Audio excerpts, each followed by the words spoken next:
दोस्तों previous year dictation series को आगे बढ़ाते हुए एक और मैटर की डिक्टेशन आपको प्रोवाइड करूंगा। ग्रेड डी का ये मैटर है, 800 वर्ड्स की डिक्टेशन है। आपको डिक्टेशन प्रोवाइड कर रहा हूँ, be ready for it. The department of computer science and systems engineering will also have a role to play in this endeavor. I understand it is one of the largest departments in the university with over 1200 students. The inauguration of the e-classroom complex and incubation center will enhance the department's capacity to innovate and provide solutions for our country's needs in socio-economic development and defense alike. In fact, here I must commend the efforts of the government of Andhra Pradesh led by the Chief Minister. It is promoting and using technology for the benefit of common people in fields as far apart as urban planning and agriculture.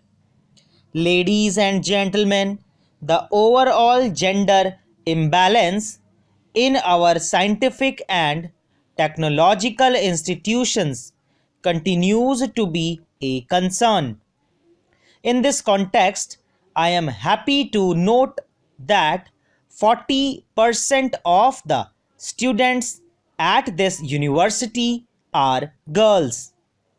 I am fully optimistic that the inauguration of the classroom, gym, and laboratory complex at the Andhra University of Engineering for Women will enhance our country's capacities to produce high quality women engineers and technologists. A true test of India's progress is in the access and opportunity we provide our daughters when it comes to education. I must point out here that some of our leading defense and space scientists who have powered our missile programs and our rocket launches are women. Earlier this week, at a university convocation in Agra, I was privileged to felicitate the senior DRDO scientist known as the Missile Woman of India. Women achievers like her are role models for our youth, particularly for our girl students. With those words, I wish Andhra Pradesh University and wish all of you the very best for the future.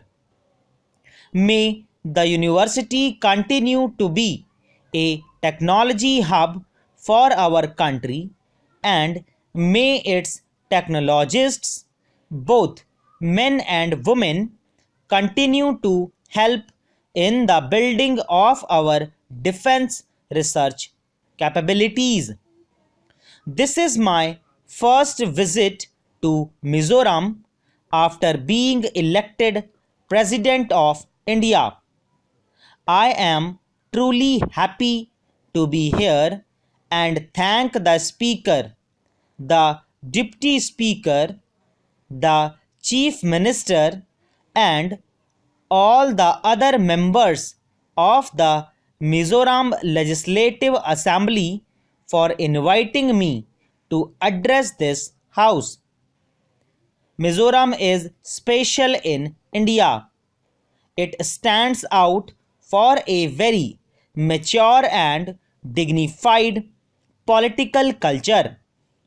This assembly is the true embodiment of Mizoram's political culture as well as of the will, hopes, and aspirations of the people of the state. We are aware of the three D's of the legislature. This is a place to debate, dissent, and finally decide. Yet, there are other principles to follow too.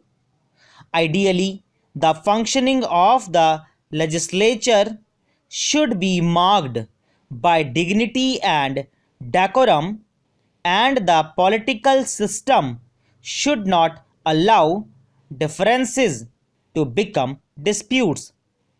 While these principles are cherished in all democracies, they are not always followed. Sometimes there are unfortunate disruptions. Here I must commend and congratulate the Assembly of Mizoram. In its 45-year history, it has established a reputation for smooth conduct of business. The behavior and participation of its members, I should say, has conformed to the highest standards. This assembly is a role model for our democracy and for how a legislative house should function.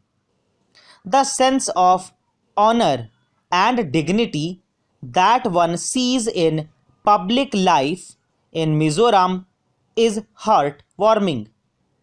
It is also typical of this state's rich society. The signing, implementation, and adherence to the Mizo Accord of 1986 is still held up as a shining example all over the world. Yesterday, I called it a miracle, and it truly is a miracle in the way in which it ended an insurgency situation and a conflict that had divided our country and Mizo society itself. All political stakeholders as well as civil society groups, including the church and church affiliated groups, women's groups, and other non governmental organizations, have got together to create an atmosphere for peace and development in Mizoram. The accord and its legacy represent one of the greatest successes in India's long history. One must recall the enlightened and far-sighted leadership of past leaders, as well as the efforts and generosity of spirit of others, among whom is of course the chief minister today as well. Here I would also like to mention another stalwart of Mizoram. Our Mizoram and our India owe these nation builders so much. Members of the House, India is a nation of astonishing diversity. In our country, and frankly even within states of our country, we see a huge variety of ethnic and religious identities, and so many languages, cultures, and customs, modes of dress, food habits, and types of cuisine. This diversity is our strength. It enriches each of us and contributes to both the unity and the wonder of India. It is important to preserve and cherish this biodiversity. It is the unique human connectivity. दोस्तों इसी के साथ dictation finish होती है। अच्छे अच्छे words इसमें कुछ आए हैं, उम्मीद करता हूँ आप लोगों ने अच्छे से लिखा होगा। लगातार मेहनत करते रहिए, जो वर्ड्स नहीं बन रहे उनकी प्रैक्टिस आप लगातार करते रहिए। आपसे मुलाकात करता हूँ अगली क्लास में अगली ट्रांसक्रिप्शन के साथ। तब तक के लिए बाय बाय, टेक केयर।